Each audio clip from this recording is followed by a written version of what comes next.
I can rely on each and every one of you to walk with me as we continue as a church. The church loses the meaning of her existence. It began with whispers, soft murmurs that grew into a quiet roar. From the shadowed corridors of the Vatican to Catholic discussion groups online, from hushed exchanges between priests to fervent prayers among the faithful, one name kept rising: Cardinal Robert Sarah. This wasn't about admiration or nostalgia. It was about something stirring, something unconfirmed but deeply felt. A shift, a spark, a growing sense that Pope Leo XIV might be poised to make a move that would stun even the most seasoned observers of the Church. A move that could reshape its path. And if the rumors are true, it would start with Sarah. At first, it was subtle. Curious glances noting whom the Pope met, where he paused, who was summoned to private audiences. Then came the questions. Why was Cardinal Sarah, long a champion of orthodoxy and liturgical reverence, suddenly at the center of speculation? Why now, under a pontificate that opened with calls for dialogue, openness, and renewal? And the deeper question, could Pope Leo be preparing to weave Sarah's voice into the heart of his vision for the Church? It seemed unlikely, until it didn't. Because what many overlook is that Leo XIV, though cast as a modern pastor, is rooted in a faith where silence signifies awe, where service demands sacrifice, and where leadership means carrying a cross. If anyone embodies that spirit today, it's Cardinal Robert Sarah, a man who once said, "God speaks in silence," and who has spent his life calling the Church not to progress, but to depth. Across the global Catholic community, this tension is palpable. On one side, a Church eager to speak the world's language, to adapt and engage.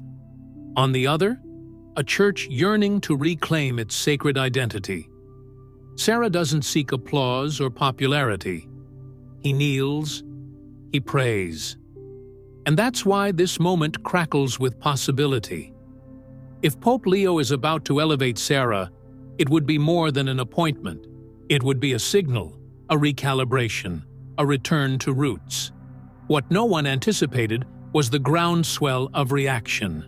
From young Catholics to seasoned clergy, from the disillusioned to the devout, people are watching, not for drama, but for clarity, for conviction, for a Church that refuses to dilute the gospel to fill seats. That's where Sarah shines, because love isn't always gentle. Sometimes it's fearless. The Vatican has stayed silent. No press releases, no bold headlines. But the signs are there. Something is shifting. Cardinal Sarah, once on the margins of Vatican influence, may be stepping into a role no one foresaw. The question isn't whether he's worthy. It's what his rise would mean for the Church. This wouldn't be just a promotion. It would be a message we're only beginning to grasp. The morning sun bathed St. Peter's Square in golden light as the world gathered for a moment woven with hope and tradition. Pilgrims, dignitaries, and faithful from every corner of the earth filled the vast plaza, their gazes fixed on the balcony where history would unfold. The air buzzed with anticipation, a shared breath held as Pope Leo XIV emerged. Clad in white, his presence radiated quiet strength and humility. With a gentle wave, he greeted the sea of faces, and the crowd erupted, their cheers echoing through the ancient colonnades, heralding a new chapter for the Catholic Church. In his inaugural address, Leo XIV spoke of unity, mercy, and the Church's call to be a light in a fractured world. His words struck a chord, addressing humanity's struggles and faith's role in healing them. He urged dialogue, inviting believers to embrace those of different paths, fostering a spirit of openness and compassion. The ceremony brimmed with symbolism, the fisherman's ring, marking his succession to saint. Peter, the pallium, a sign of his pastoral care.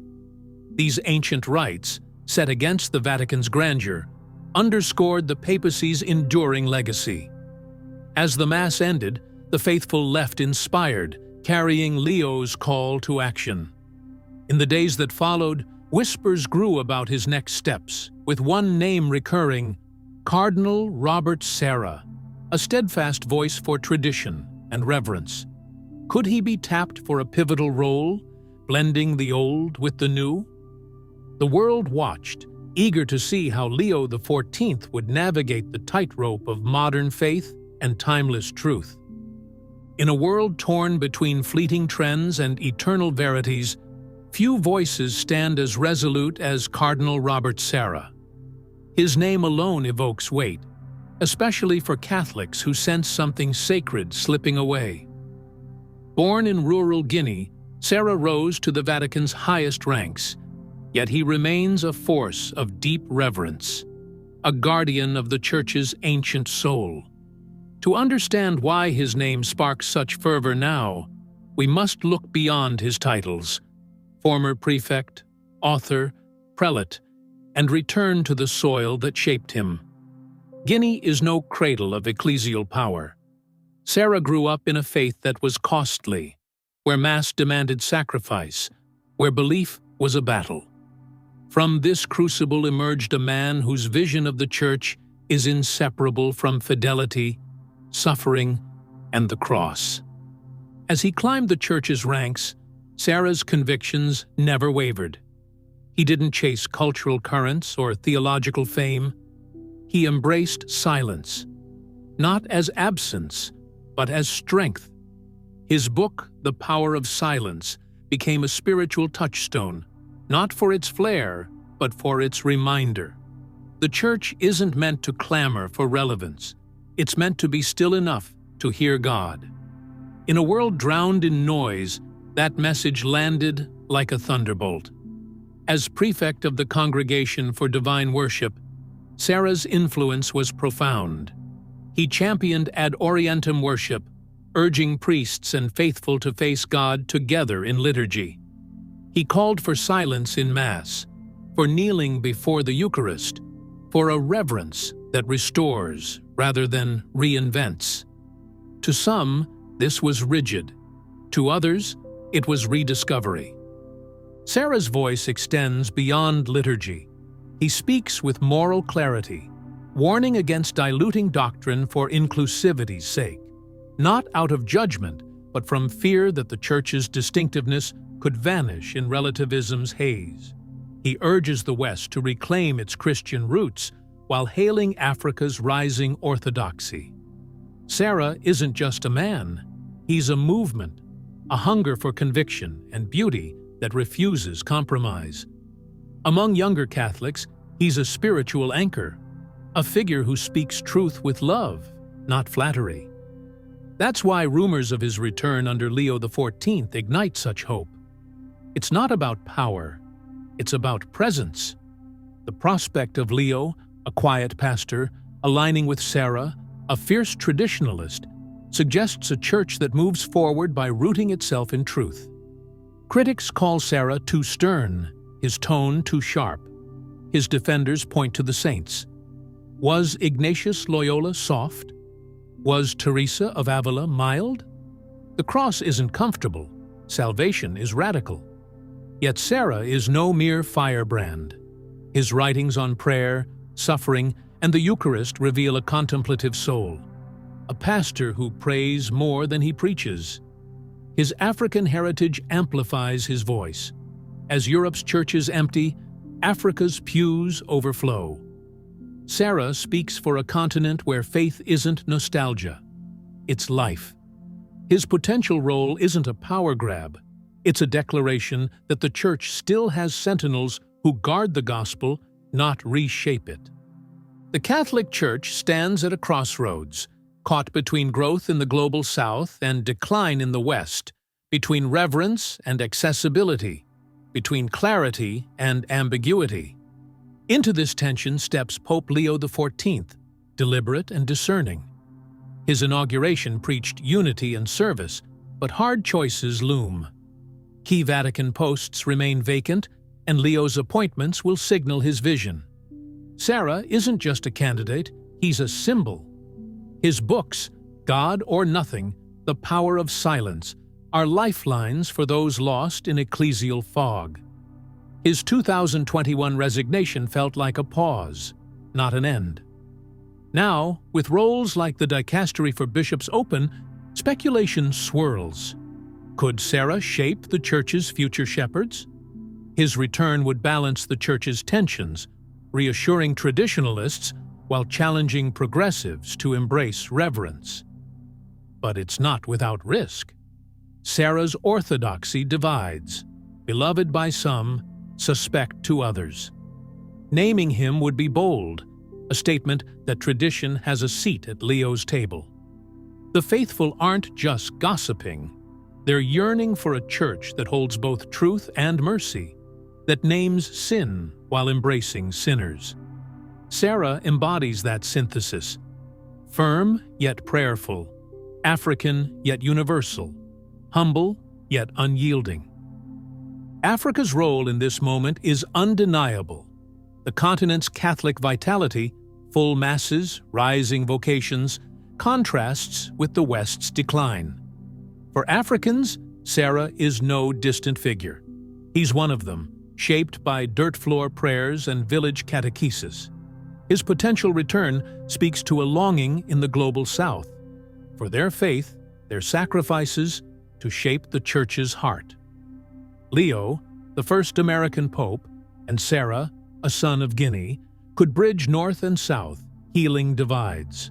This isn't about tokenism, it's about dignity, a church that reflects its global flock. Critics see Sarah as inflexible, but his tension is his strength. He forces dialogue, holding truth and humility in balance. If Leo calls him, it won't just stir Rome, it will echo across continents, affirming that fidelity isn't forgotten, that clarity isn't cruelty. Leo's leadership defies easy labels. He's neither progressive nor conservative, but a pastor who prays before he plans. A Sarah appointment wouldn't endorse every word he's written, but would recognize that voices like his belong in the Church's communion. Leo seeks not uniformity, but harmony, rooted in love and fidelity.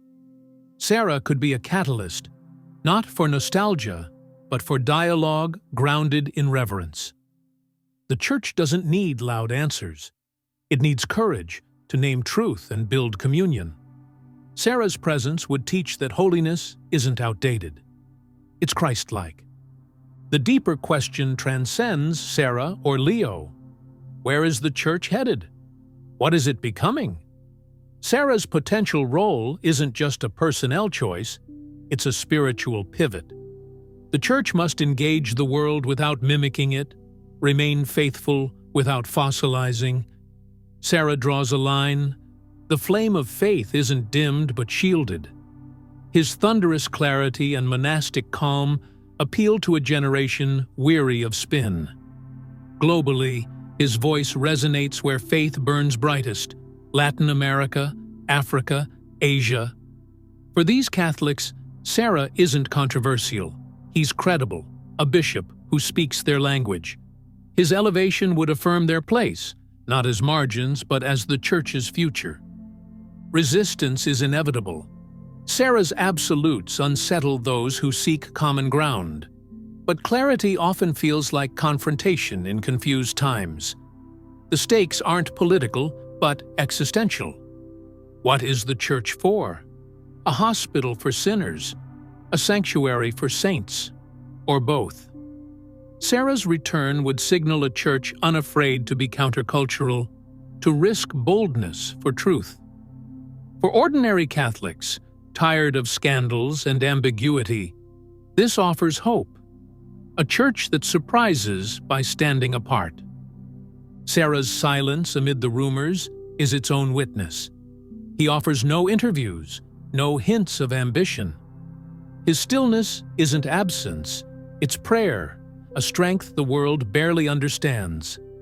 In Christian tradition, silence is where God speaks. Sarah's quiet challenges the Church to listen, to discern before acting. His life, from Guinea's villages to Vatican halls, embodies patient fidelity. He doesn't chase relevance, he kneels.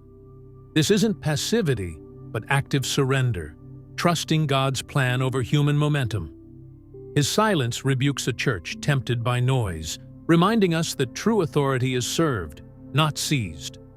He waits, not for a title, but for God's call. This is leadership, not louder, but holier. No Vatican decision can replace the faithful's role. The Church's future begins not in Rome, but in your heart, your home, your parish. Renewal starts below, in whispered rosaries, offered sufferings, acts of kindness. Saints weren't prelates. They were ordinary people who said yes to God. Sarah's witness isn't for admiration, but imitation. Silence, prayer, fidelity. The Church isn't renewed by strategies, but by surrender. Will you pray like it matters? Fast for the lost? Make sacraments your lifeline? Live as if Christ lives in you? The Church's holiness begins at your table, in your choices. Stop waiting for Rome to be perfect. Christ has given you the sacraments, scriptures, and Spirit. Be the Church, now. Like, share, subscribe, and act. Your seat in this family is waiting.